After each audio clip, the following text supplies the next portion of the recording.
during our speakers. Now, tonight we're going to have a 10-minute speaker and then a main speaker. So please help me welcome our 10-minute speaker, Autumn.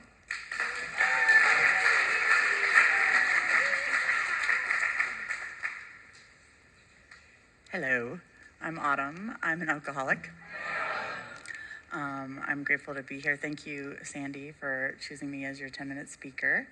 And I just had an earache recently, so my ears are still plugged. And I was thinking about canceling because that's, every time I speak, I think of a reason to cancel. And I was like, this is not like a good enough reason, but I can like hear myself talk and it's really annoying. And if you can imagine, like, I try to like work my program really strong in the last week because like I can hear my voice, so I can either hear like alcoholism or I can hear God, and so like I just hear like alcoholism all day in my head, and it just bounces back and forth. So I have no idea how loud I'm speaking or how soft I'm speaking, so just give me some grace. So thank you. I've been hanging out with Sandi quite a bit, and it's just been like a pleasure hanging out with you. I just get a lot of joy out of it, and I just love her. What I really love about going and hanging out with her is that I can like pick her brain about her relationship with Greg, because she has such like a great relationship. Like I really like admire that relationship they have, and I want something like it. So I really want to follow like in people's footsteps that are doing well. So I always like try to, there's a couple couples in AA, not very many, but a couple. Some of them I'm just like, I'm watching what not to do, But so I am an alcoholic, for sure. And I just spoke here like a couple months ago. So I was trying to think of how to kind of switch it up and not, it's not like I have the same story, right? But there's so many pieces to my story that like there's parts of it that I probably didn't say last time. And then parts of my recovery and my strength and hope that I probably didn't say last time either. So I was trying to think about what I could say differently this time. And I was thinking about on my car ride here, how I feel like such a whole person today. And I've felt that way probably for like the last year. And I've been sober for 6 years. I got sober December 28th, 2016. And just in the last year have I really felt like this wholeness in my heart. And before, I remember growing up, even before I started drinking, I felt like everybody else had this like shield, this like protection, and I didn't have that shield. And so anytime somebody said something to me, I was offended, or it was about me. I took everything personally. And I did that like probably up until like a year ago. And still like sometimes I still do, but it was just like really hard for me, growing. It was so hard for me. Yeah. So I can hear myself talk, Now I know what my sponsor's here, so. Yeah. So yeah, it was an interesting time for me as like a child. I was just like just so full of self-pity and I'm not good enough kind of thing. So when I first took that drink, like it's like it didn't matter anymore. Like that drink gave me that shield. It was like my solution forever. And so when I like drank, it almost made it worse. Like it definitely made my life worse, right? But it made my like protection made me feel better, like I was safe. But it actually made it worse because people, because when I drank, I put myself in like super vulnerable situations. I can't even count the amount of times I've been like sexually assaulted because I was drinking, and I just was put myself in shitty situations. Not like it was my fault, but I was just I was there. So I think that, where was I going with this? That so when I drink though, I like really pissed people off too. So they would really be offending me. you know, and I'd be like, I don't care if you're offending me or not. And I don't know why I always leave this out of my story, and I try to think of it, is there like a reason for it? But I always talk about like my teen years, and I talk about like right before I got sober, but there's like a huge time in between where there's like a lot of stuff that happened, but I just, my teen years and right before I got sober were so dramatic that it was like, that doesn't really seem like it was that big of a deal. But but there was definitely like some things that like went down in that time that like kind of like makes my story. Yeah, so I'm like thinking about when I'm gonna kind of like go back and forth between today and back then, but I went to court today with somebody. I've caught myself being really judgmental lately. I have arrived in my head, you know? So I feel like whole, right? So I'm like, I'm better now, even though I work the program and I need God, right? But I definitely like can feel myself being judgmental. And like just recently I've had these like really like crazy experiences where I've watched myself like work in other people. Like other people's behaviors are behaviors I had like a year ago, and I can see it and I'm like, oh my God, that's crazy. And like it's very like interesting. And I remember somebody told me, like her name's Angie, she said like, I think it was like 2 years ago, she said that one day you are gonna realize like how you treat men and you are going to be sick about it. And I was like, so I did some like resentment inventory with her, and I was expecting that like sickness. I was like, I wanna feel it, I wanna get over this, you know? And I didn't feel it, I didn't feel sick at all. And I didn't feel like I was doing anything wrong.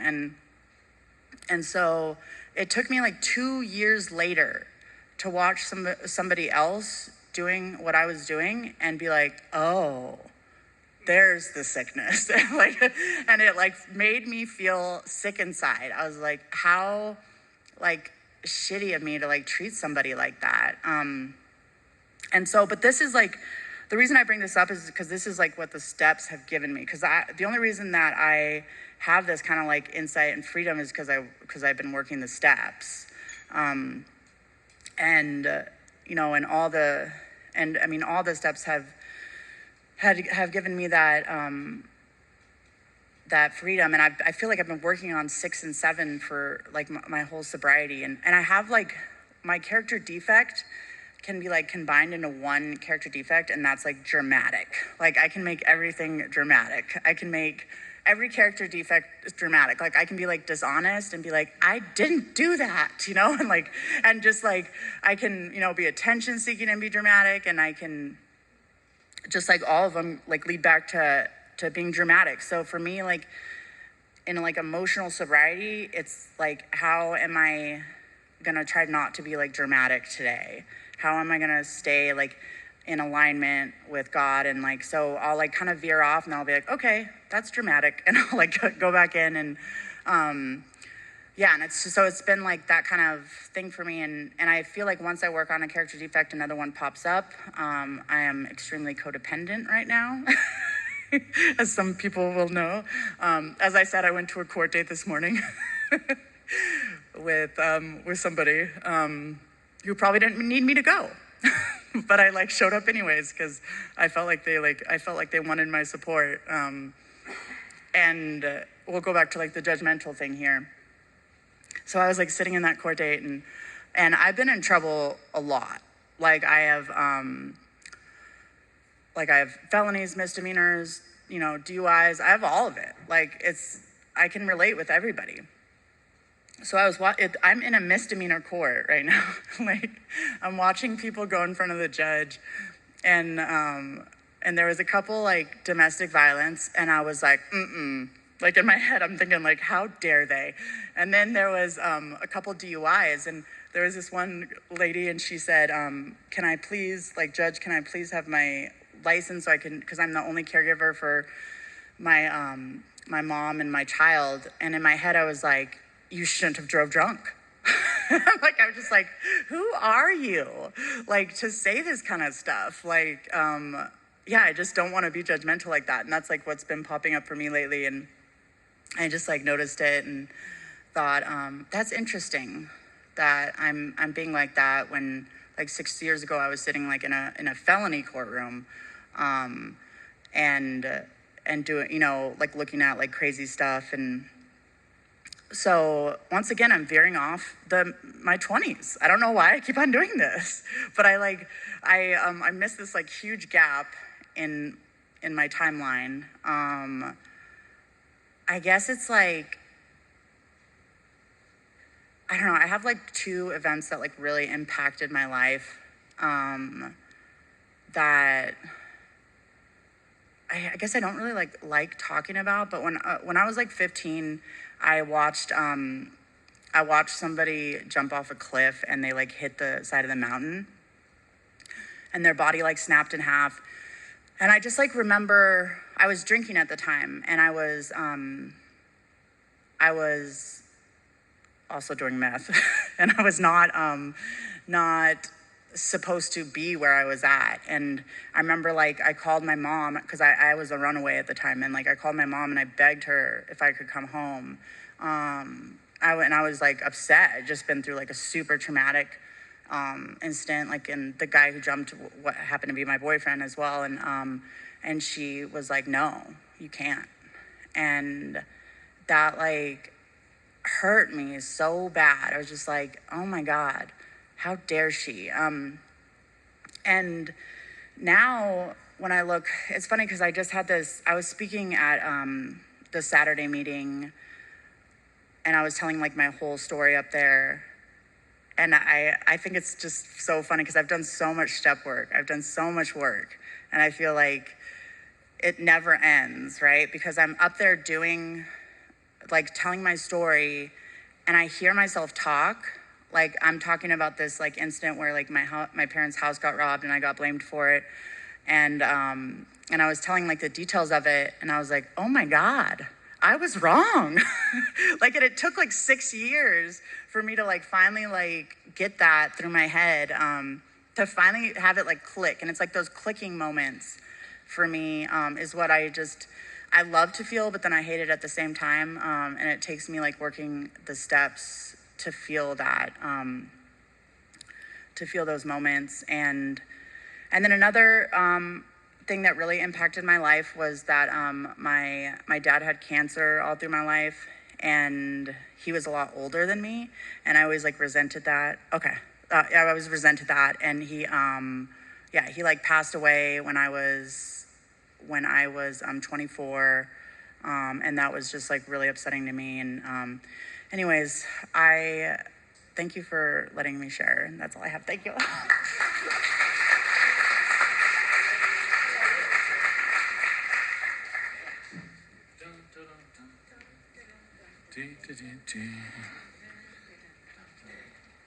What do you call this in theater? Reset? What? Huh? Set change. Okay. No, there you go. Okay, now, before you start. Hello. Okay, we have had our 10-minute speaker. Now, would you please give a big hand to our main speaker, Sandi? Hi, you guys. Hello, everybody. My name is Sandi, and I am an alcoholic. In my alcoholism, I started doing some other dry goods. So I don't know if I might slip something in. Who knows? Okay, I was born in McAdoo, Pennsylvania, but then I moved out here with my mother and my twin brother when we were very, very young.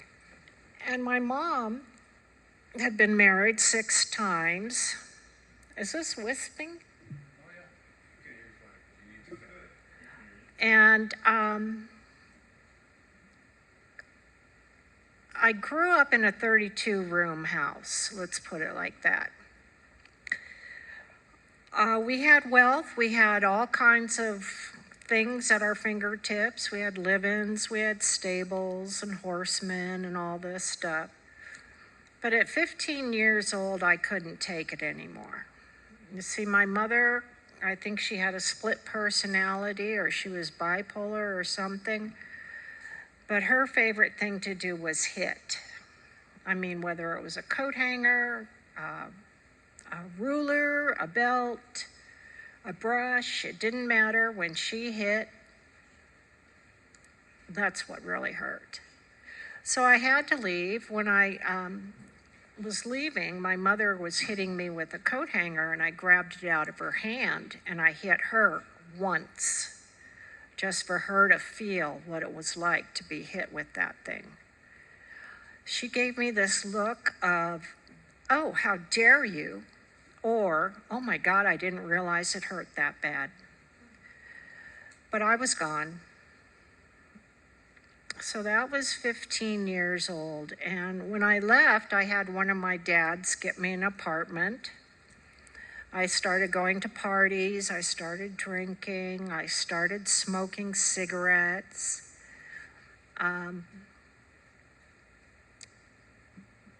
But I just kept drinking until all of a sudden I found a party device or a party powder that I really enjoyed.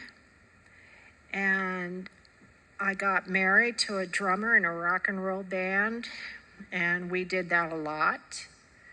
And I remember us kind of chasing it down to try to find it.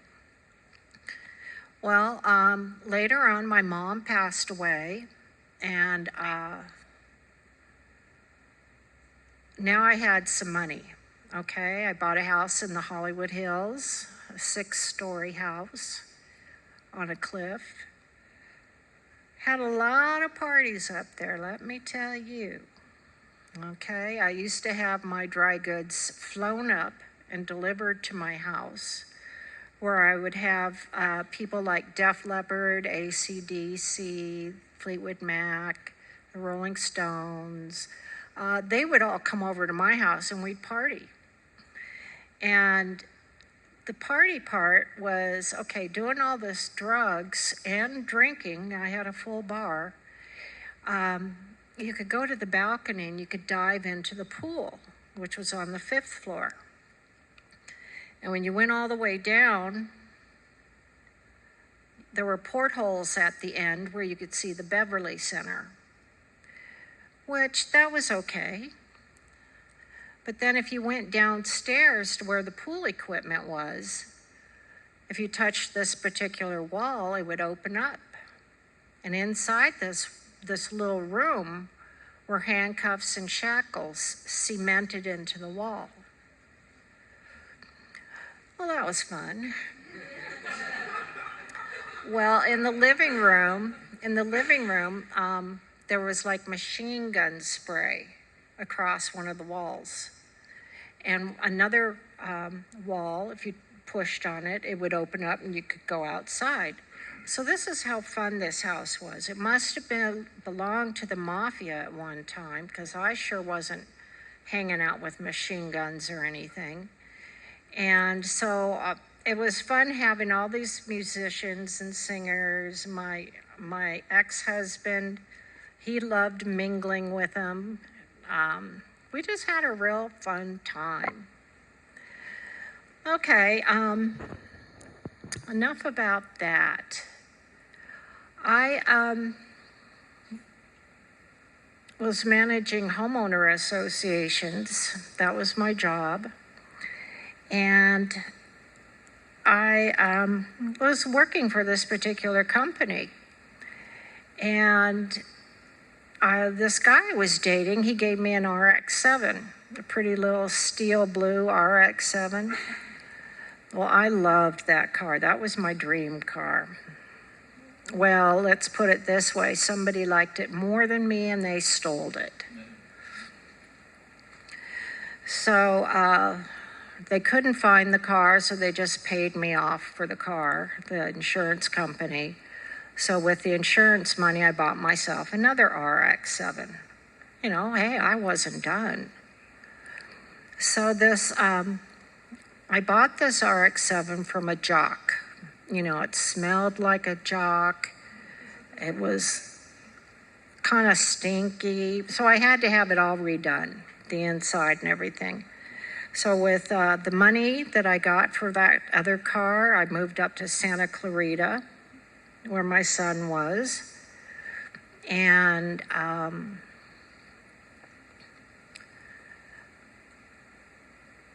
I moved into this place, which I didn't realize was where my ex-husband was living. I was like number 271 and he was like 12. Well, it went in a circle, the numbers, so it ended up I was looking into his front door and his car parked outside my bedroom window. And I'm like, this is way too close for comfort. Well, I kept doing my partying, and I had partying friends up in Santa Clarita, and my son was going to school, and my son spent more time at my house than he did his dad's, because his dad was left with 3 recording studios, and so he was doing the recording studios. And because he was doing the recording studios, when we were married, I found out he was sleeping with one of these singers, a well-known singer. And so I found out, and I said, we're getting a divorce, and he slept on the couch for 6 months, and, you know, that was all fine with me. He wasn't in my room. But then he presented me with a dozen red roses and said, okay, I'm leaving. Well, when he left, he had to go out and buy all new stuff, like stereos and TVs and beds and all this stuff.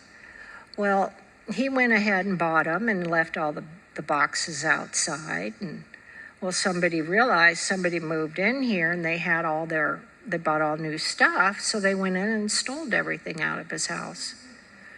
Well, he went ahead and went out and bought more stuff, but then he filed bankruptcy.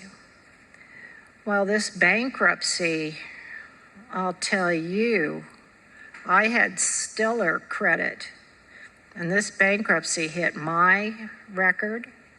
I was not a very happy child then. But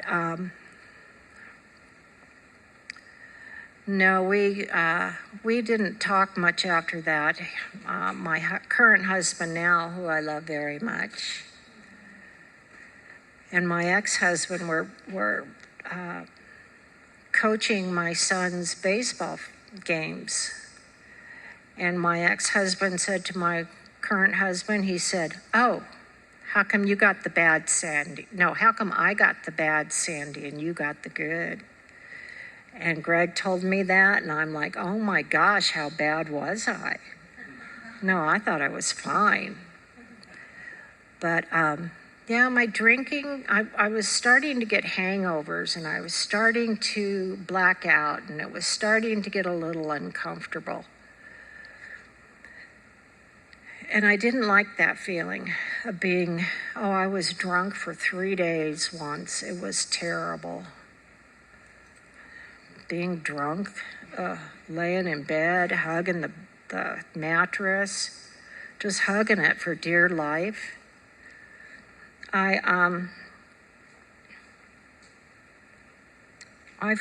found that I didn't like having hangovers, so I just would switch what I was drinking. Because I know tequila gave me a really bad hangover. And so I went to sangrias, fruit juice and liquor. And that was a little too sweet. And I went on to drinking other things to help me so that I didn't have to have a blackout. Well, nothing really helped because I always had a blackout. Well, one night I went out I didn't have any money, but I wanted to go out and do some line dancing. This was, figure 29 years ago, I wanted to do some line dancing, and it was popular back then. So I knew not to drink and drive, so I didn't drink, and I went down to this place to go do some line dancing. Well, for some reason, when I was driving back, I was in a blackout. Yes, it followed me wherever I went. I was going to be on a television show the next morning, so I knew I had to be home by 9. And so I was almost home. I was just around the corner. It was like 8:56 or something. I was like, yay, I'm going to make it. Well, I ended up turning that corner a little too fast to get onto my street. And I sheared off a fire hydrant. Well,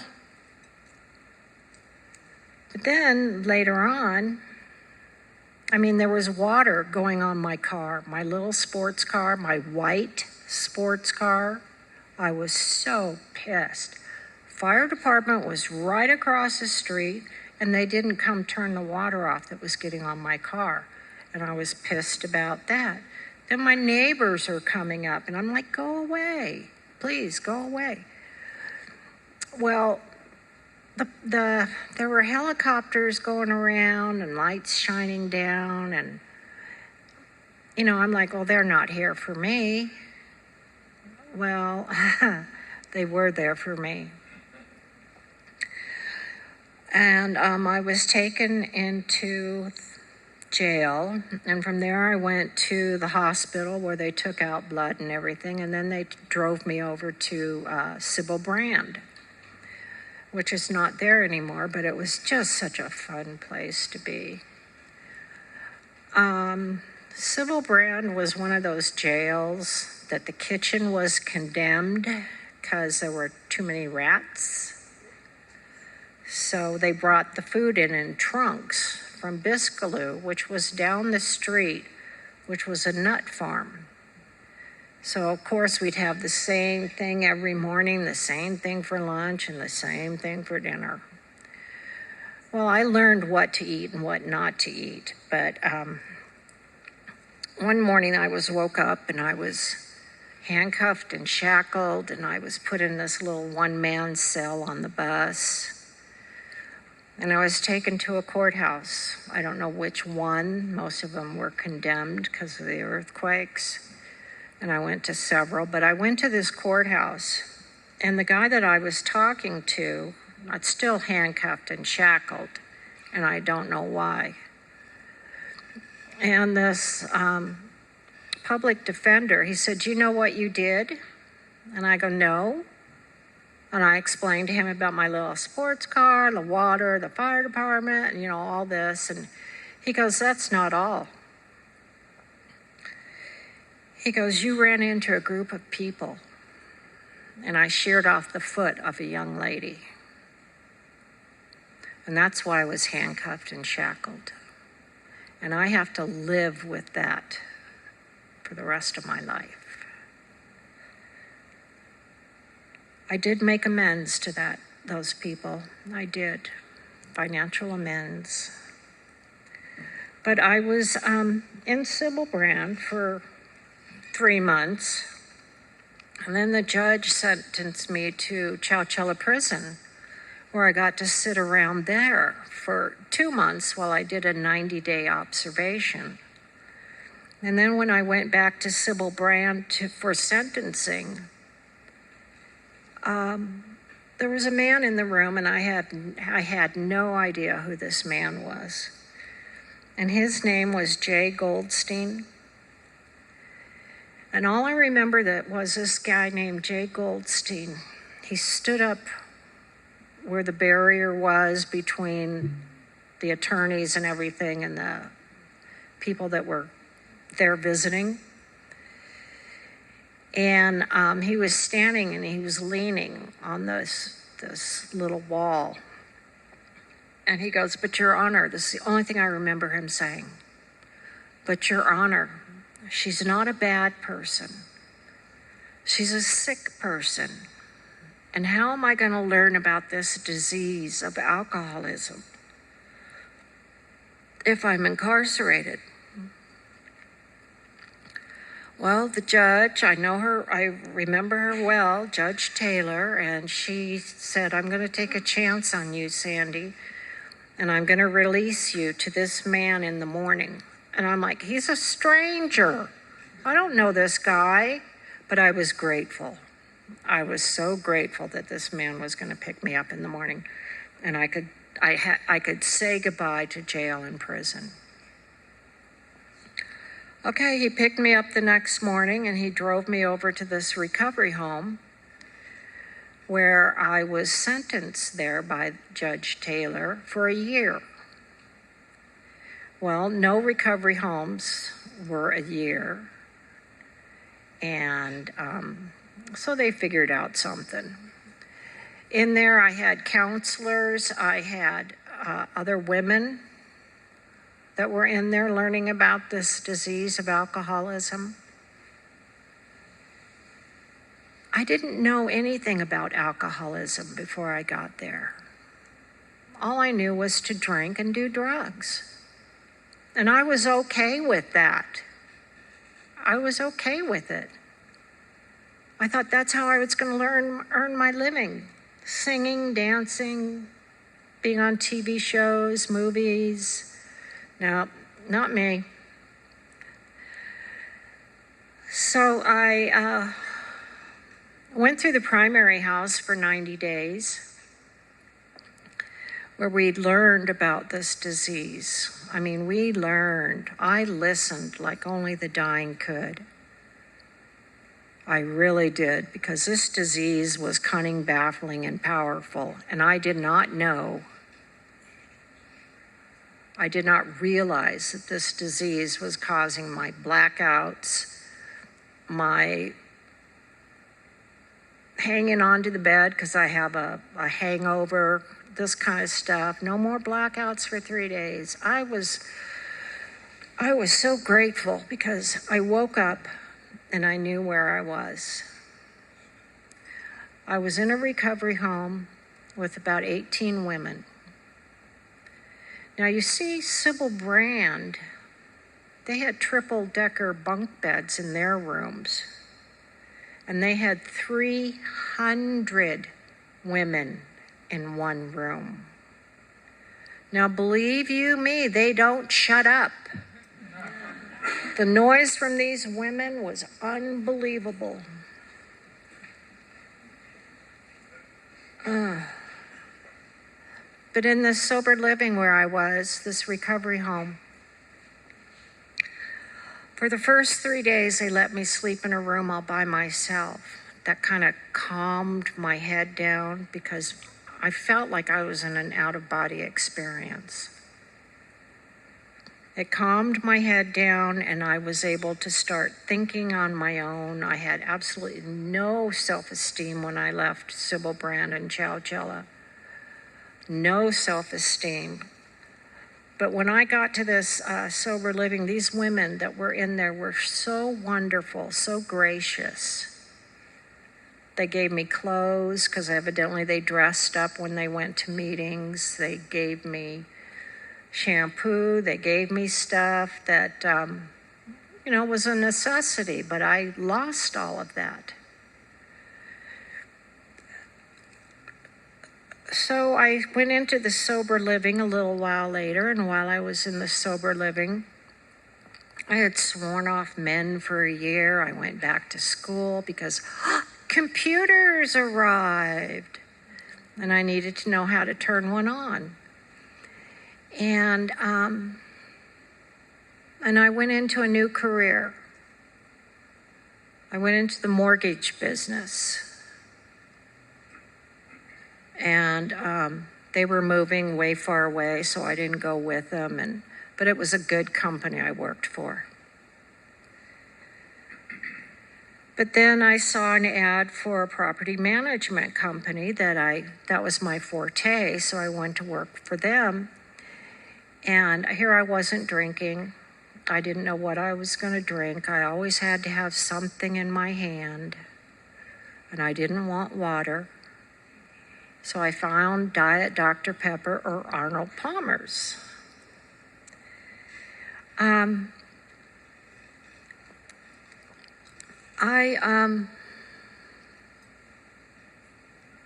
There's so much to say, so much to tell you. I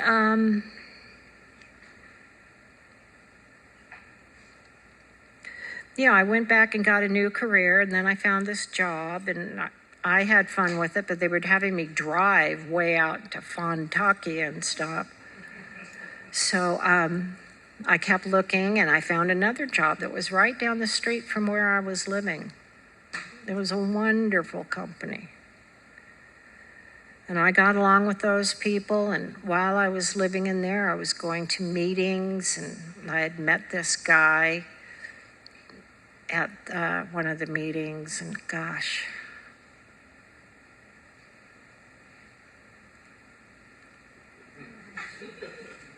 I fell in love first sight, let's admit it.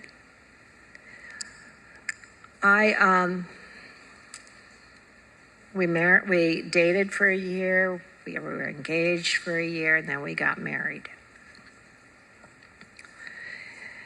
Yeah. So I was working for this wonderful company, and I was finally making some money. And they had 401k, they had dental, they had vision, they had everything that a dream job would have.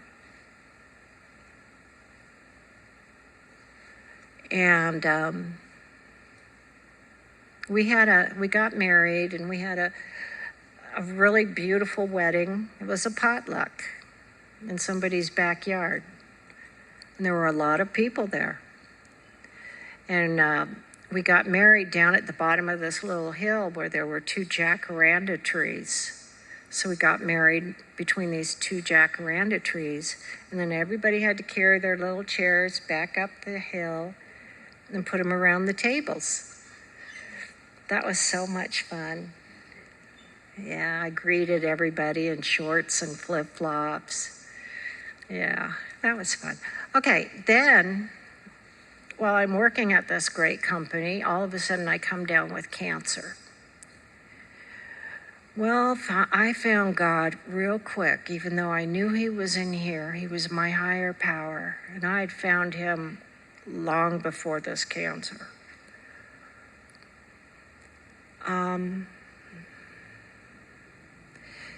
Cancer is a scary thing. Not everybody comes back out of it on the other end. But I did. We were leaving a meeting one time, and this guy goes, "Oh, you're leaving before the miracle?" And I just had to go to bed because I was feeling really sick. But my higher power brought me through that, through the cancer then.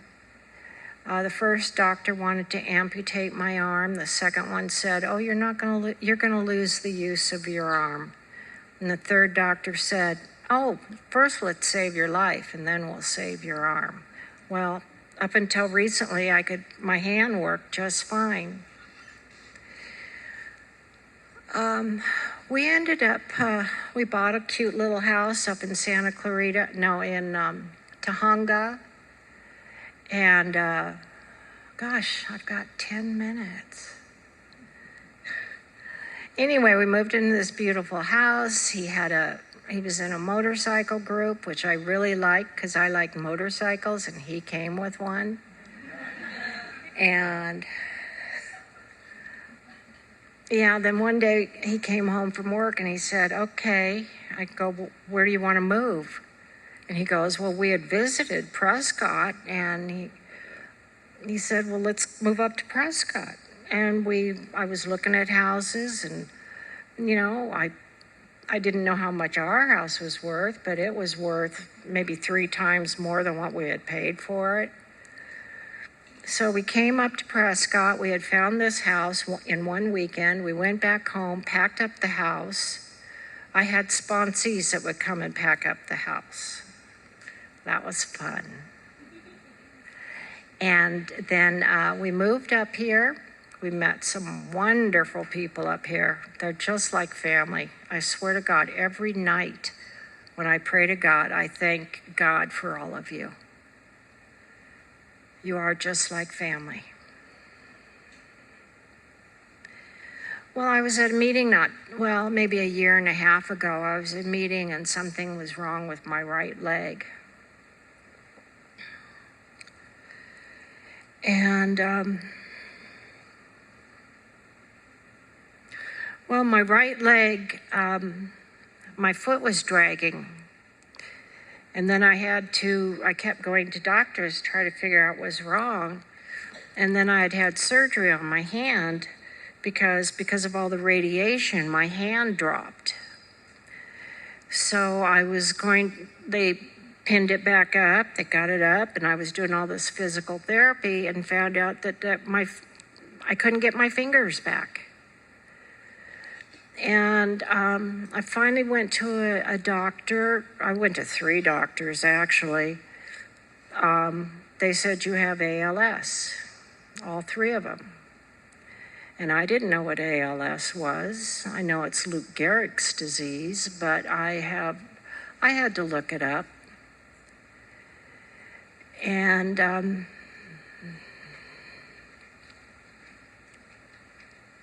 every night I pray to God to try to have the strength in my legs so I can get up and down. I see it. And it's